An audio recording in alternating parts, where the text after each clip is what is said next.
Like if someone's not receptive to the message, you're wasting your time. In fact, you're actually probably driving them further away by continuing to push on them.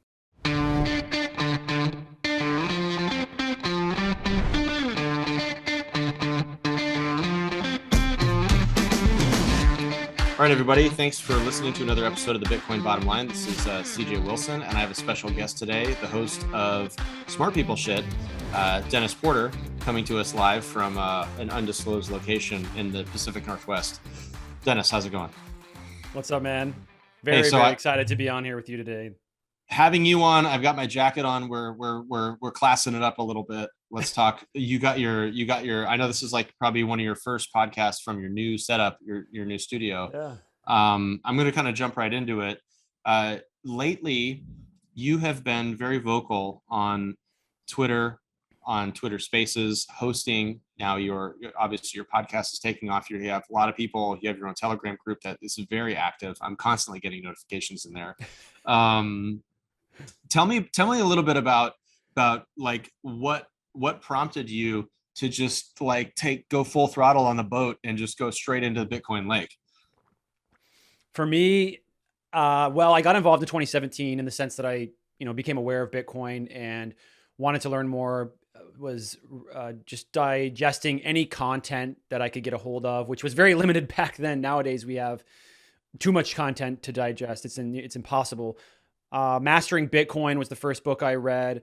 Right from there, I just started thinking, what can I do? How can I contribute? But I wasn't really ready to go fully public with who I was and to be a fully public Bitcoiner. And back then it was like, nobody wanted to be a public Bitcoiner. We were all like scared. We were like, somebody's going to come, $5 wrench attack me because they know I have Bitcoin. And so I just kind of took the time to learn.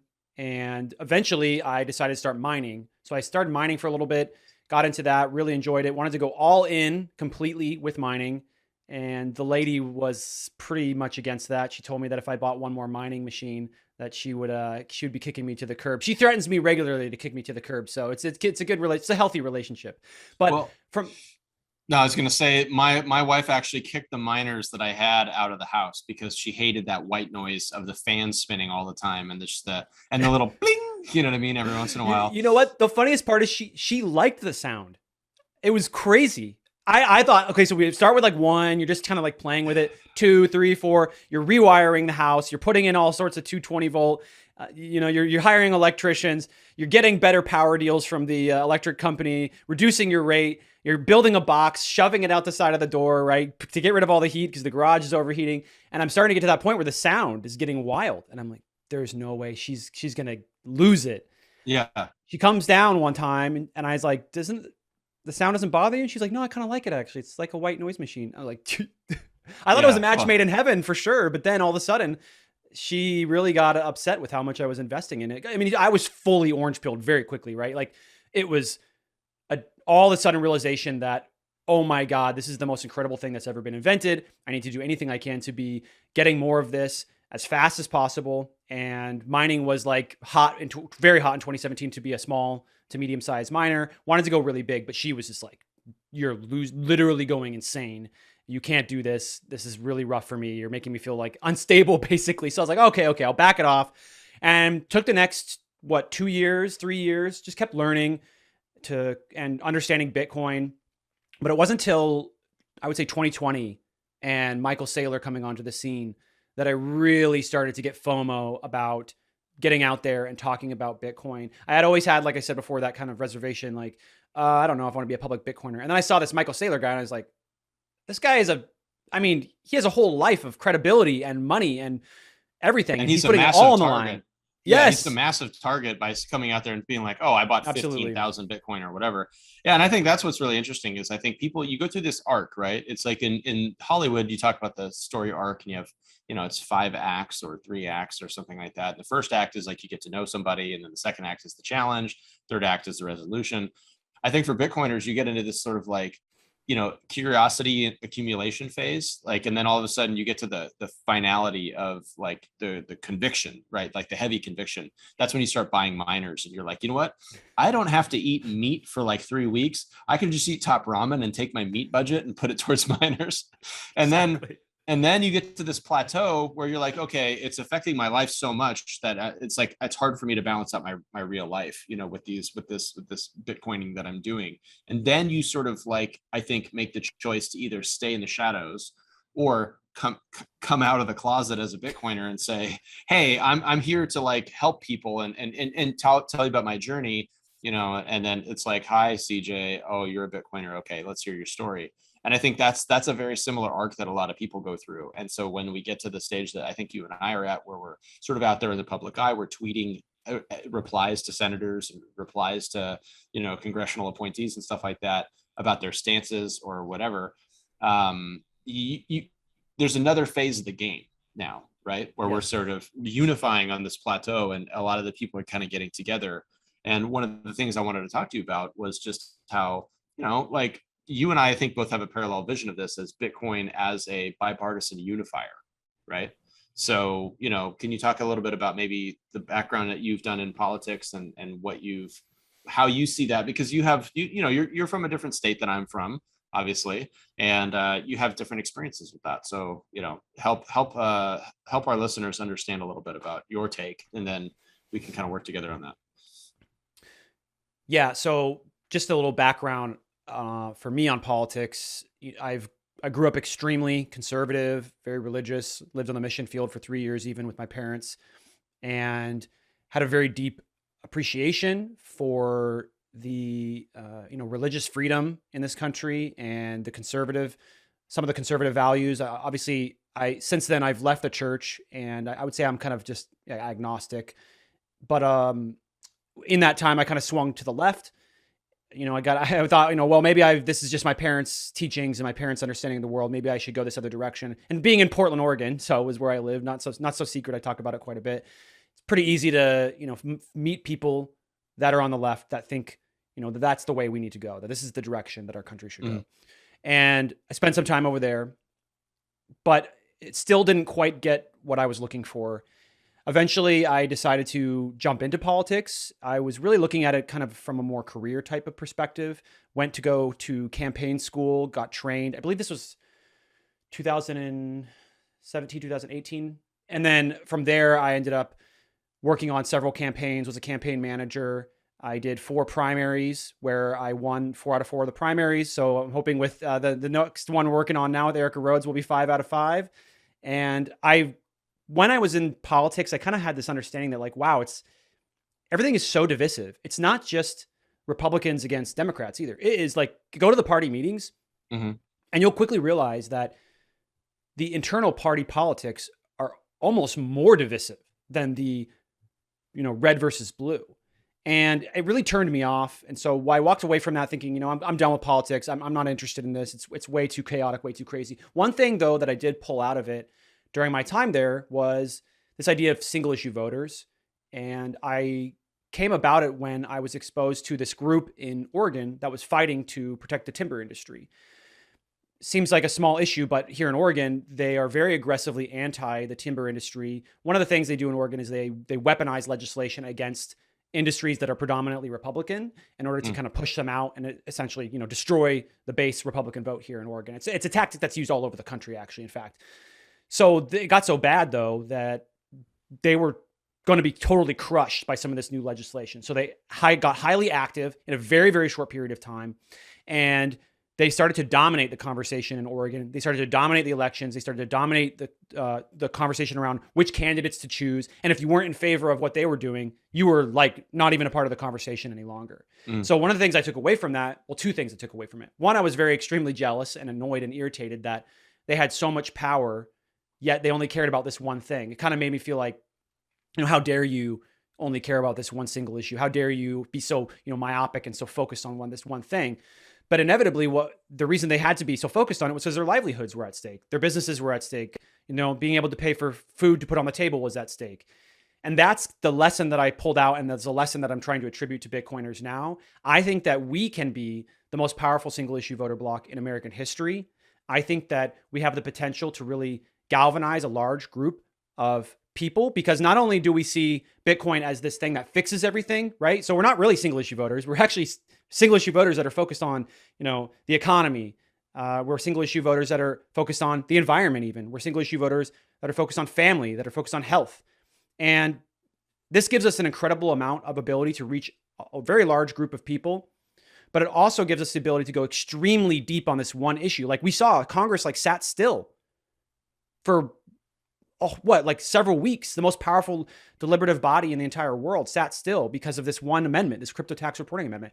And we had not been like organizing at all. This was our first movement in. And so I really hope that Bitcoiners are able to attach onto this idea of being single issue voters and not being a party unless we have to, because party politics is slow.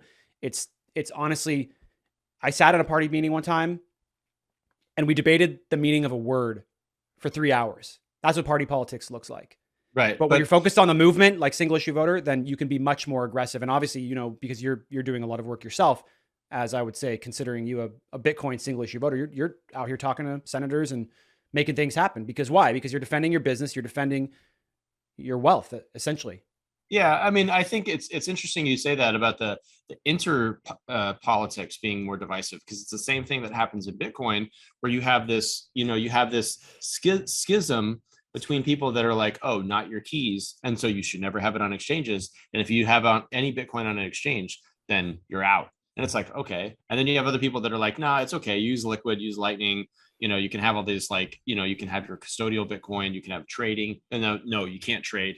And so like even on the pro Bitcoin side, I see this massive spectrum of people that are sort of like really, they're very unforgiving, and we've seen that with people basically getting ostracized, and then people sort of victimizing that ostracization into the labeling, right?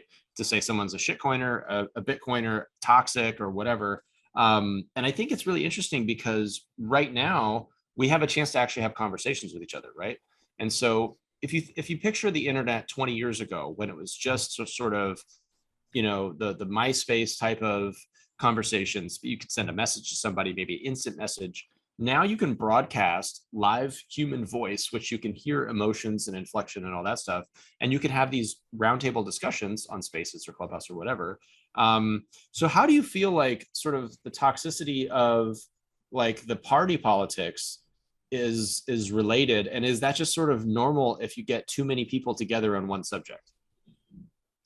Yeah, it's a really great point. I agree with you. There's a very broad spectrum of people in Bitcoin with very diverse opinions on, where Bitcoin needs to go. And that's kind of one of the reasons, just going back to that, that's one of the reasons why I don't want to become a party, because we will sit here and we'll fight over whether you should hold your keys, whether you shouldn't, parties literally they do these party conventions and they spend hours and hours and hours deciding on the plank that they want to put in there. And then there's this whole debate over whether it'll be this or whether it'll be that. Can you imagine like Alex Svetsky and someone like Jeff Booth or Alex Gladstein, like all trying to debate whether we should like decide whether we include the word toxicity in like the plank? I mean, it would be like your face would melt off listening. It'd be a great conversation. I'd love to hear it, but it would be a waste of time, an incredible waste of time. We can do that on Spaces all day long. That's why I like this idea of the single issue voter, because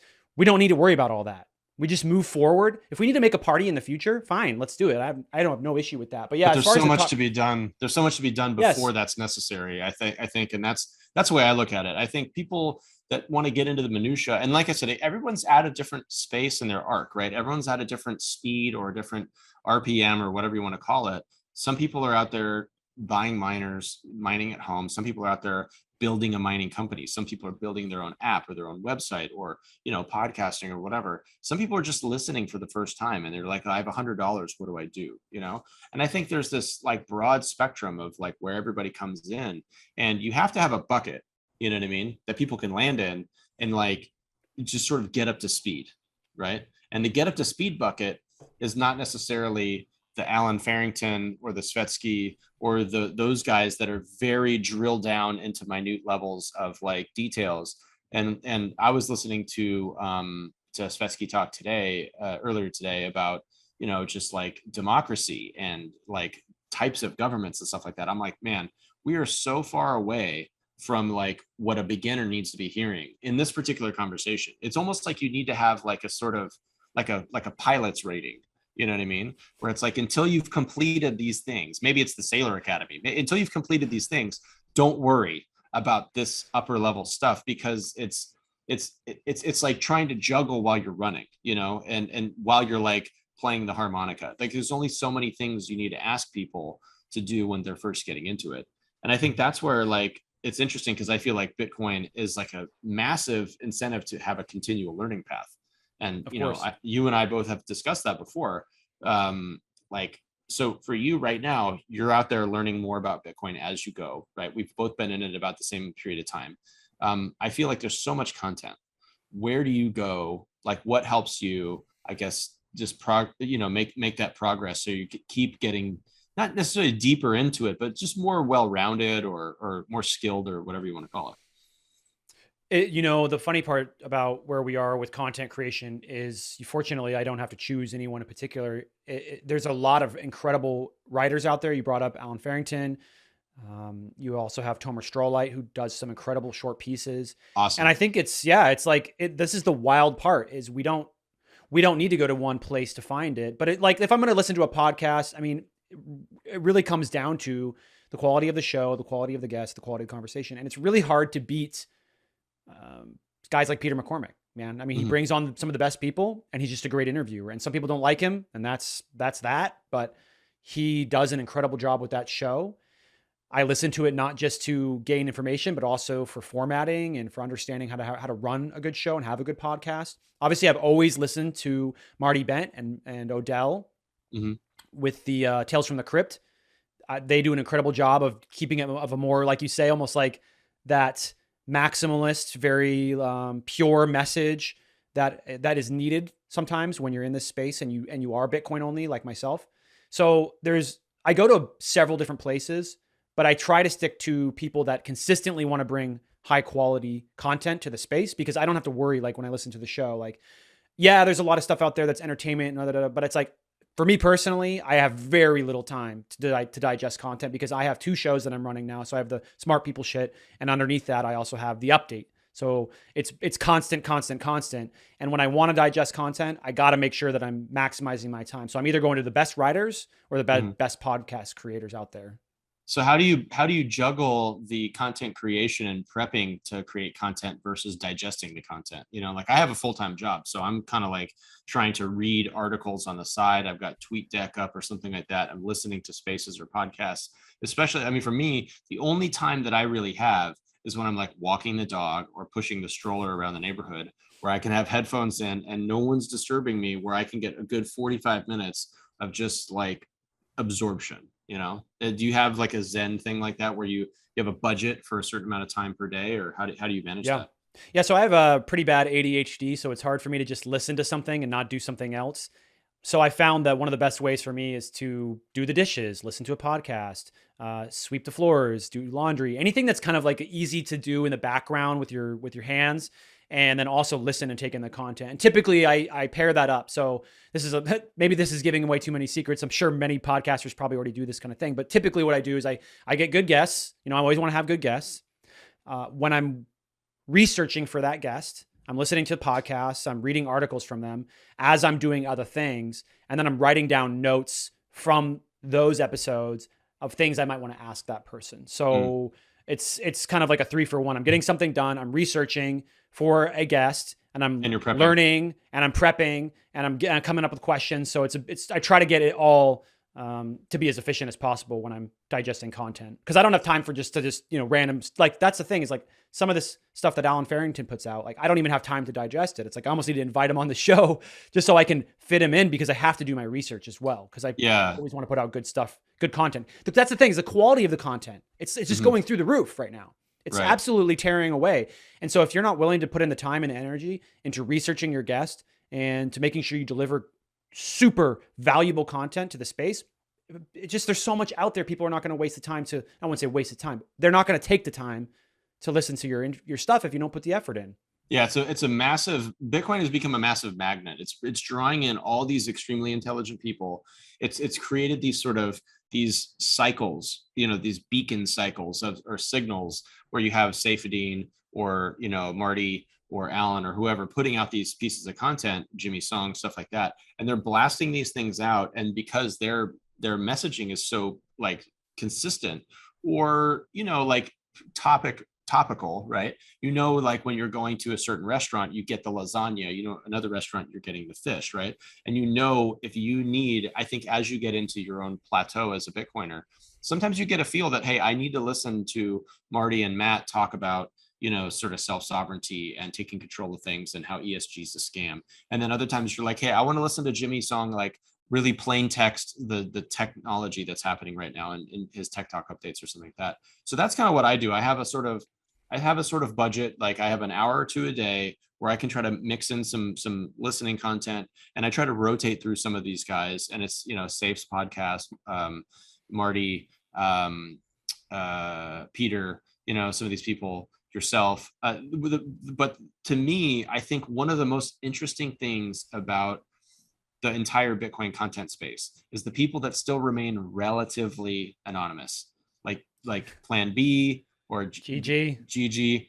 And I think it's fascinating because those guys specifically, right, they're able to keep a distance. And I think part of that distance that they're able to keep allows them to depersonalize part of their opinion to be purely logical.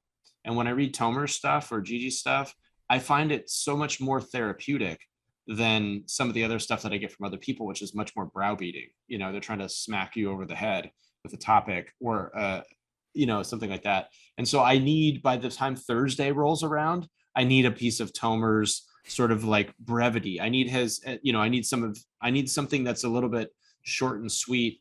That's more poetic, if that makes sense. And I think that aspect of it, there's not really like a ranking format yet, but I'm almost interested in creating like a sort of tournament of champions for different categories, depending on what you need, like a menu, funneling people, because it's like, hey, you need to get slapped around a little bit. Here's a Svetsky piece, what I mean, something like that, But I think, but it's interesting. Svetsky will definitely slap you around, that's for sure. 100%. And I think, the clubhouse and the Twitter spaces and stuff like that, we're seeing this sort of equilibrium there where people are enjoying participating in this large scale format. But then it's like, if you're hosting spaces the right way, what you're doing is you're creating impetus for someone to dive deeper afterwards with a single piece, right? And I think that's where it might be kind of cool to do some spaces where we're basically hosting like a Cliff's Notes or a book review or something like that, and then encouraging people to go do their own research with that subject later. What do you think about that type of stuff? Yeah, that's interesting that you say that, because we are actively looking with Swan Bitcoin. For those of you that don't know, I work closely with Swan Bitcoin and Corey over there. I think they're an incredible company. And if you're looking for a place, they sponsor my show, but I'm a customer, incredible exchange led by great Bitcoiners. But we're trying to work on a space like that right now where we, break it up into segments and we give people the ability to digest the content in a different way. So yeah, I'm always down for unique types of spaces. This is a really interesting time because to some degree we have reinvented live radio. And I think that we're just at the very beginning of what's possible with this type of new medium. And I really look forward to what people are going to come up with. I've had some incredible spaces myself. I've done debates, a couple of debates, one with Udi, one with David Hoffman from Bankless. Also, I look like I'm going to be doing one here in a second with British as well. So I really like the idea of kind of using it as a way to do, you can plan the content out, like how I did with the Bipartisan Bitcoin Room, which you were a part of. We had Caitlin Long, we had Jeff Booth, we had Alex Gladstein, Bradley Rettler, and Erica, Preston Pish, Erica dropped by, Ian Caldron who is from former California legislator, as well as Matthew Deemer. I mean, it's like, right, like there's like all this preparation and effort that goes into it. But then sometimes it's, you get 1,000 people in a room, but then it's like, on the other hand, you had me and Udi debating over nothing. And we had, basically the core of Bitcoin and what it even means, which is, a pointless debate to some degree. And you had 2,500 people in the room. And then you have other rooms where it's just spawn of the moment, just like, hey, breaking news, right?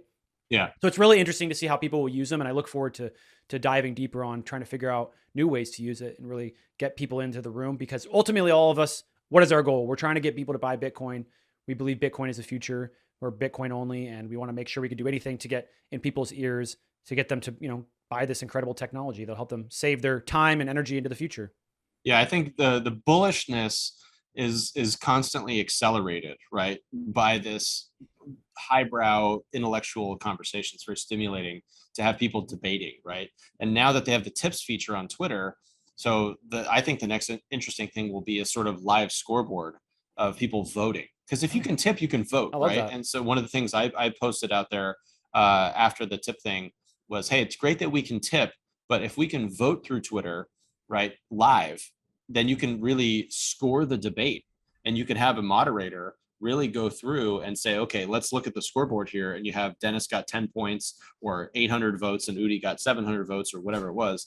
And, you can have a very objective result from that. And I think that would be very valuable for us in the Bitcoin community, because we constantly, I think we're our own best critics, right? And it's like, I read from some people, whether it's Parker or Jimmy, and they're like, Bitcoin doesn't really have very many smart critics. The best critics of Bitcoin are inside Bitcoin. Yes. The outsiders that are trying to constantly attack Bitcoin, they're actually like, it's like that DeSantis Florida ad where they try to make him look terrible, and everyone's like, I actually think Florida's kind of okay.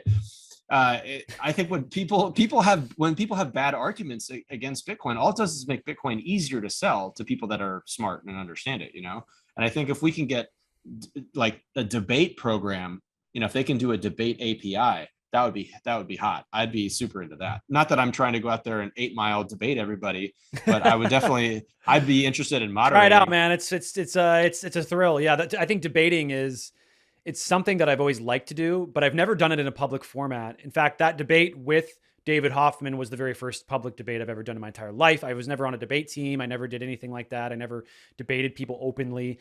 And then the Udi debate was the second debate I've ever done in my lifetime. But it was a thrill to prepare for those, because you feel like you're like driving towards the cliff and you have to try to prepare for the jump off the cliff. And if you don't prep your parachute correctly, you're going to fall straight into the ground immediately. Or maybe you got a little parachute on and you want to fly down a little bit and glide for a little while before you pull the chute. But yeah, it's a death-defying kind of experience, because you're right in front of everybody who is going to openly judge every single word you say, which will never be good enough for the Bitcoin community, right? It's like, I think every single time I hear a debate, it's like the end result is, they didn't quite represent Bitcoin good enough. We should have got a whole team of people up there debating. Well, if you get a whole team up there debating one person, it's not really a debate, and nobody's going to listen to that. So yeah, that's just like a band. Everybody wants to be the lead guitarist or the lead singer. And, I think Bitcoin doesn't necessarily function that way, right? It doesn't necessarily function in that same format where you can have 5 people kind of going as a battle of the bands, and you do like a Family Feud style, debate or I've seen them. They don't get very many viewers when people try to run them that way. That's for sure. And it's not because they're not doing a great job. It's just, there's something about the one-on-one. It's like a battle to the death. I mean, it's like it's very like poetic. It's very like Colosseum, to have these gladiators like going at it, and there's no one there to save them. So yeah, it's high stakes. It's very high stakes. It's extremely high stakes, and not very many people can do it. I still get terrified when I do it. It's very much like real life gladiator shit. Like, so I had a really great time with the David Hoffman one. I feel like I consensus by the internet was that I won that, although I think they gave me a little too much credit. But it comes down to those kind of like gotcha moments. And I got the gotcha moment in the Hoffman one, right? Which is the video that exploded about him saying that, fiat is tinkerable. And I was like, well, so is Ethereum. And the video. Well, then Udi got the other one, right? Because I missed that tweet. And then now he found it and posted it up at the top. So that was the gotcha moment there. And everything else in the debate didn't matter. No one cared what was said in the content of the debate. It was pointless, right? And that's the same thing with these presidential debates, right? You could go the whole time losing. But at the very end, if you get a gotcha moment, you won the whole debate. It's like the death blow, right? It's like you're like a UFC fighter and you're bloodied up and you're beat up, but like a very last moment, the buzzer beater, you knock the guy out, right? That's just the way these debates are, and it's a thrill and it's a fun. And I hope to do them again in the future, but taking a small reprieve, because those two were really close back to back, and it was hard to do any content because of how close they were together. Well, and then I guess the thing is, do you sort of run out of things to debate about, right? Or do you have to pick? Because I think it's very easy to say that, like, once you become a Bitcoiner, it's sort of a one-way street, right? You're not like suddenly going to sell your Bitcoin and just go another direction and just like, you know what, I'm going to be a sandwich maximalist. I'm just going to sell sandwiches, and I'm big on pepperoncinis, and like that's what I'm going to do the rest of my life, is be a sandwich artist. I think people that get to a certain level of Bitcoin, you realize that you'll probably never have as much as you would like to have, because I think everybody wants to have that safety and financial security of saying, okay, I've got this big pile of money I can sort of like sit on or whatever. But I think for me, I think of it in a way of, you know, how many people are we connecting to the Bitcoin network? And then the challenge of not necessarily debating people, but sort of inviting them and bringing them into the fold, right? Because if we see Bitcoin as like an arc, what are we doing with the no coiners? And how do we make sure that we're not leaving them behind too early before they actually have time to get up to speed, right? Because it's like you see those movies where the train's going, or the truck is driving, and the guy running to try to get on. I think Bitcoin in a lot of ways is like that, and we're like, come on, jump in the Bitcoin train, come on. And people are like throwing their knapsack in there, and they're like, reaching up, and then they get like pulled up or whatever. So you know how long do we work on an individual person or a group of people before we have to sort of like say, hey, listen, the train's going to leave the station, and we can't just not waste our time, but like, we're going to give you so many chances to try to get on board, and if you don't, then we're going to move on to the next town.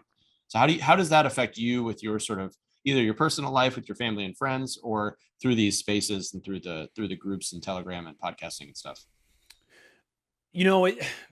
It's very much like religion in a sense, where if someone is not receptive, because this is something we talked about a lot when I was in the church. It's like, if someone's not receptive to the message, you're wasting your time. In fact, you're actually probably driving them further away by continuing to push on them, because you're creating a situation where they now have to defend their position. And then now you're going to have to defend their ego. So if your intention is to some degree to push them away, yeah, like go ahead, keep going after them until they're red in the face and they don't want to be your friend anymore. Ultimately, I think it's more important to maintain relationships. So if it's some random person on the internet, like, who gives a shit, right? Like, what I mean? Like, they're going to have to do whatever they do, or as, Udi originated that saying, have fun staying poor, right? I don't like to use it too often because it's not really my approach, but you take the time that you can. If someone is curious and wants to know and is interested in learning about Bitcoin, you talk to them as long as they want to talk. The moment they start to not be a good faith actor, or they are not really trying to ask good questions, and they're really there to just try to debate, well, you can continue to debate them. But if your intention is not to debate, but your intention is to actually orange pill them, well, then you need to move on, or you need to give them a break, like lay off for a second. So I've had that happen with friends and family. I'm aggressive. I'm really trying to push them to buy Bitcoin, to get into Bitcoin. But ultimately they become resistant. And so I'm like, okay, time to stop, time to move on to someone else who is really interested in hearing the message of Bitcoin, because our time is valuable and there are other people out there who are more than happy to hear the message. That's why I really like Spaces. That's why I really like Clubhouse, because you have a whole room, you have a whole space or club of people that are ready to learn, that are ready to ask questions. And I think Clubhouse and Spaces in particular has really, really sped up the timetable on a lot of people's orange pill path. So yeah, if you want to debate, but if your goal is to orange pill, the moment someone becomes resistant, you really should probably take a step back and move on to the next person. Yeah, that makes sense. I mean, I think there's a certain time allocation where it's not necessarily that you've completed the mission, but you can see that there's actually progress in the mission. It's like you keep watering the tree if it's continuing to grow, but the second that the tree turns on you, then you're like, well, okay, you know what, this isn't for us. Maybe I'm the wrong messenger. Maybe you're the wrong recipient at this point, and I need to kind of water the next tree. And that's a really good point, because I have had friends who, or even people online, right, that I'm debating, talking to, and then someone else comes in and they speak their language. Like, for instance, Mike Alfred, this happened with him. I was talking to this guy back and forth, debating back and forth constantly about Bitcoin. But the person I was debating was one of those traditional finance equity type of people. That's not my language, right? I never went to college, 1 quarter, and I quit. And then I never got into traditional finance or equity stuff. I've never been a CEO. So I don't really speak the language of, the C-suite types, or the people that are, used to talking about, I don't know, like what's one of the things that they always say? Like I don't even know because I don't spend any time in that world. But Mike Alfred jumped in to this room, and it was one of the first times I'd ever spoken with him.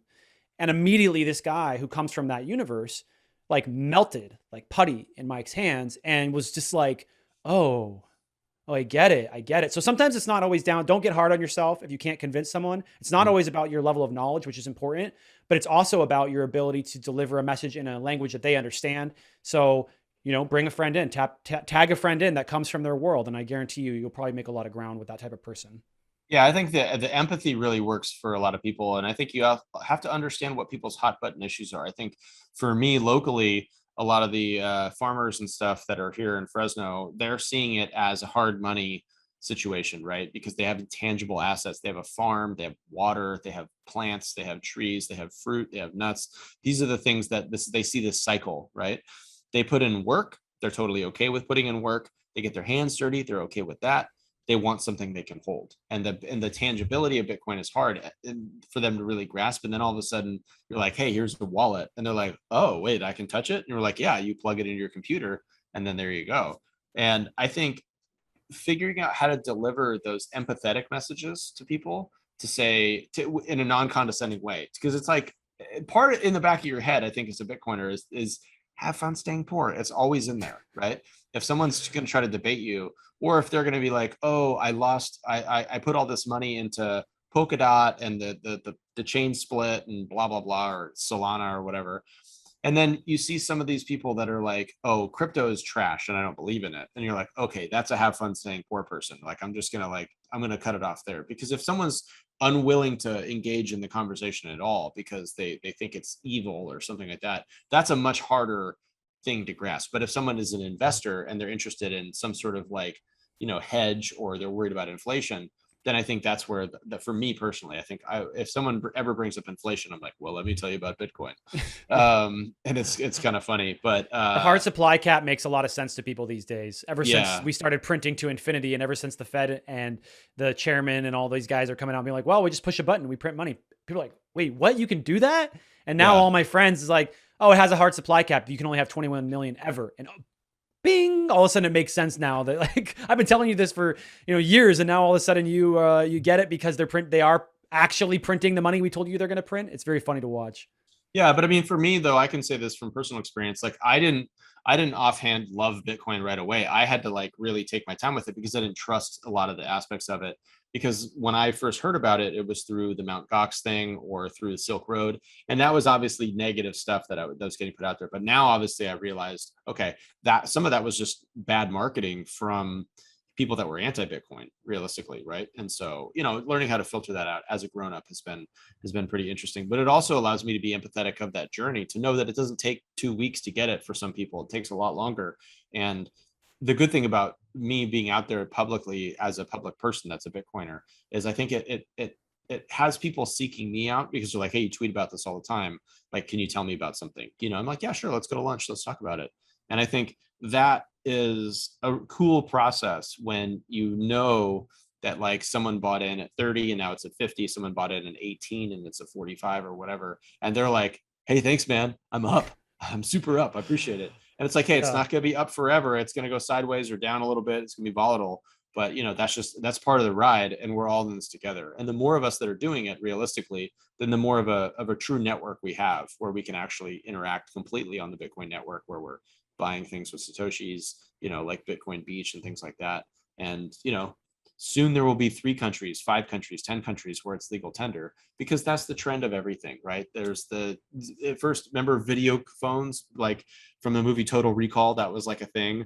And then it took so many years for video phones or Zoom to actually be a real thing, because it had to become effectively like a software layer, not just a hardware product, And I think that's where we're going with Bitcoin. So in 4 or 5 years, it'll be hilarious to think back to 2018 and think about where it was in 2018 and where it is in 2028, and how many things have changed in the world as a result of the world becoming more parallel.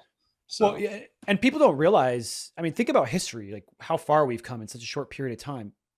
You didn't have an iPhone before 2008, 2009. Like, you didn't have a smartphone 10 years ago. And now you can't live without them. incredible how quickly technology, in the sense that, like, we have technology is a broad word, but we're talking about, I would say, like the technology that we understand today, like computers, smartphones, has advanced so rapidly that this, DSLR camera is an app on my phone, which is incredible, right? And I think they're going to have the same thing is going to occur with banking. The bank used to be a bank. Like, you have to go to the bank, you have to deposit money, and they would secure the money for you. That's now an app on your phone. Right. We had a technological deflationary period that put everything on your phone.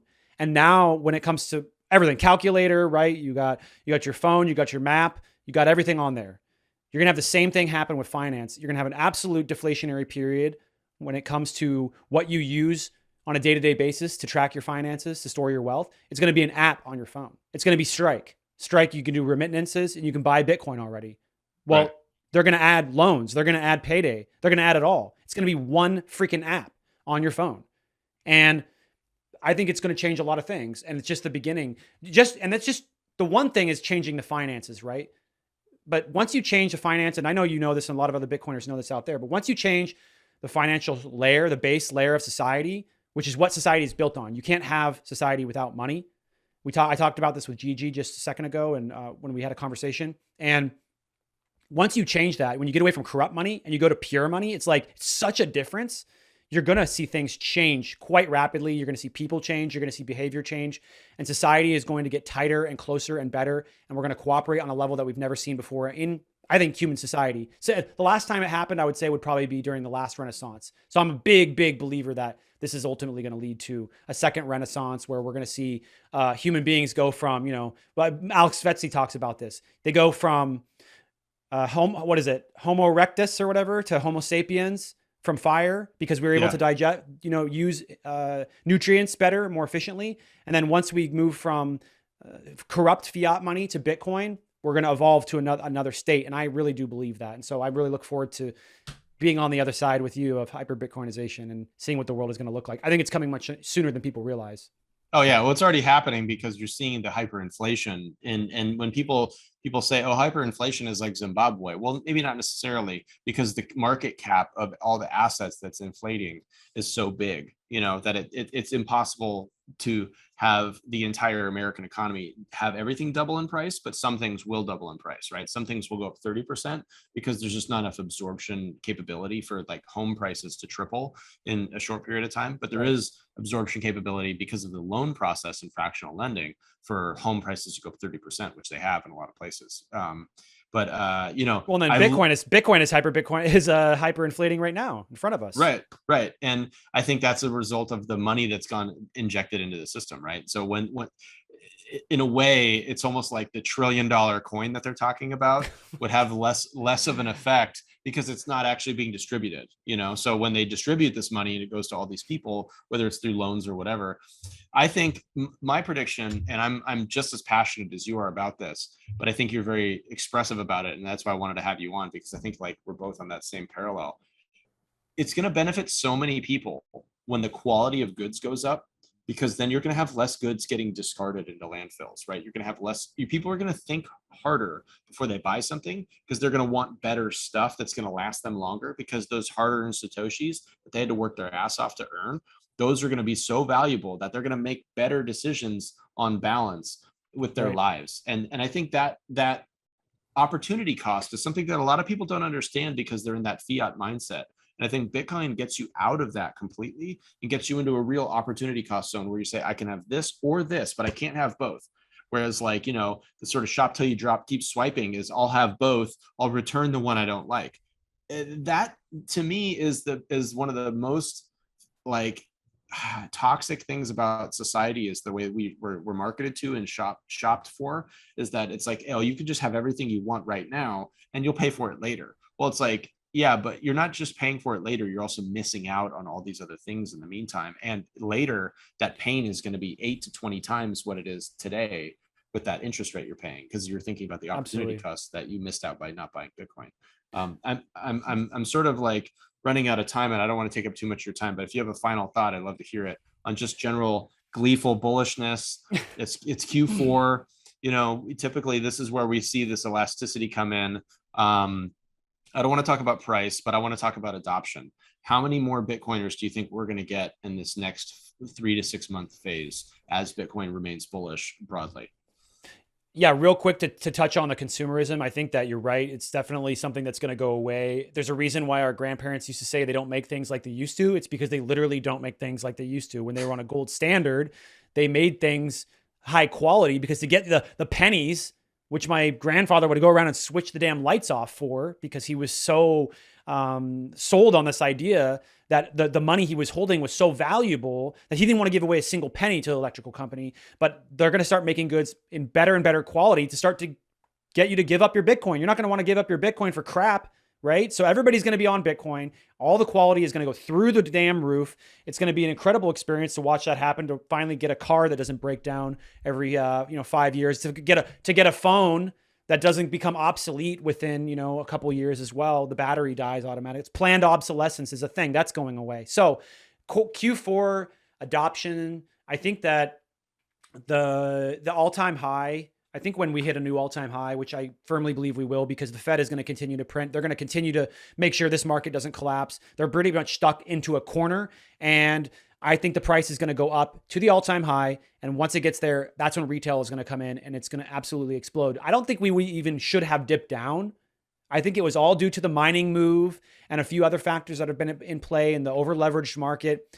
And that market exploded and we dropped down to where we are today. If you take that away, you take that anomaly away, I think we're still simmering up at all-time highs. And then the market would have come back in. So now, because of the fact that we've dropped down and we're going back, it's almost like a giant bull trap, a bear trap, right? We're going to go back up. We're going to hit that. Retail's going to come in. They're going to drive it even further. And that's when the real FOMO is going to take off. I know you don't want to talk about price, but price NGU is the driving factor in adoption. And that's a lot of what got me in 2017. I was in 2017, but as soon as it started going up, I was like, I lost my mind. I was like, oh my God, this is it.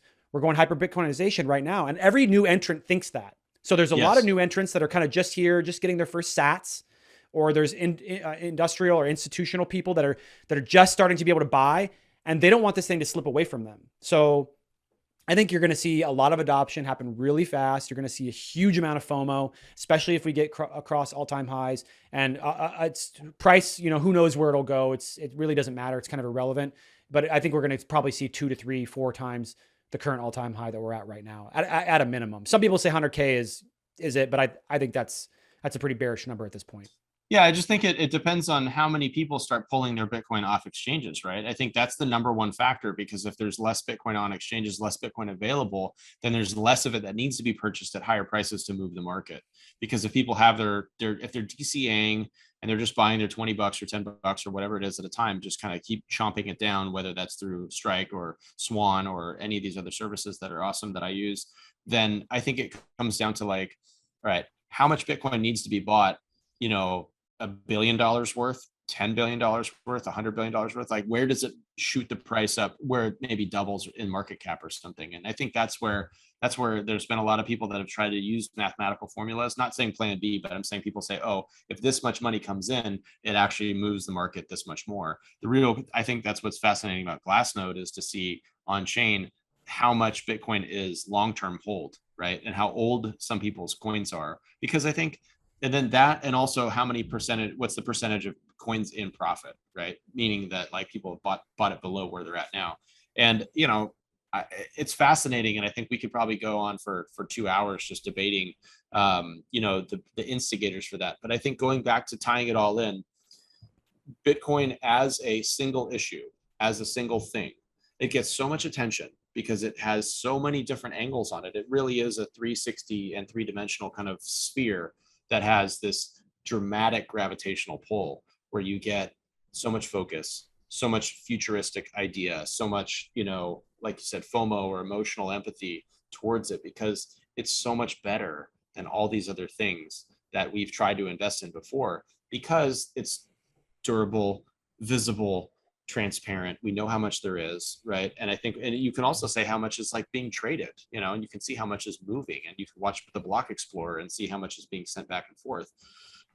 So I think it's awesome. And I'm obviously very bullish on Bitcoin. So, Dennis, yeah, thank you so much for of course joining me and I will see you on Spaces soon, I'm sure. But, yeah, if people want to find me, they can find me over on Twitter. I'm pretty active over there. Dennis_Porter_. But if you just search Dennis Porter, you'll find me. I'm the top search there. There's not very many Dennis Porters in the world, apparently. Also, I have my show, Smart People Shit.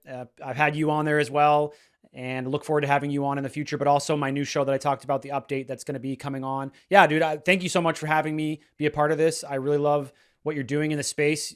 I'd love to, go a deep dive on politics with you again here soon, because you're doing so much work, and it really, you don't get enough credit for it. But I think in the future, I know credit's not important, but I think you're really going to become someone that's a big name and a big person in this space in the political realm, just because you're just grinding it out under the radar. Can't wait for more of this stuff to come out.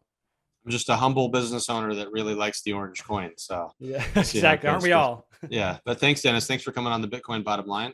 And this has been a fantastic episode talking to Dennis, who has really taken his self-sovereign media journey by the horns and is driving force towards, Bitcoin adoption.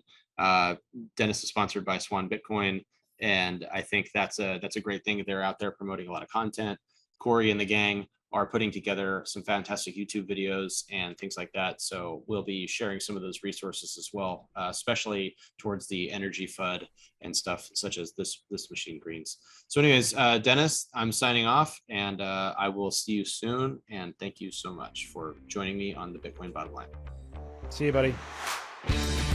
So once again, thank you for listening to the Bitcoin Bottom Line with Stephen McClurg and CJ Wilson. The opinions presented herein are solely of the individual and are not necessarily representative of Valkyrie Investments Inc. and their affiliates. There is no guarantee that any specific outcome will be achieved. Investments may be speculative, illiquid, and there is a risk of total loss of your investment. Past performance is not indicative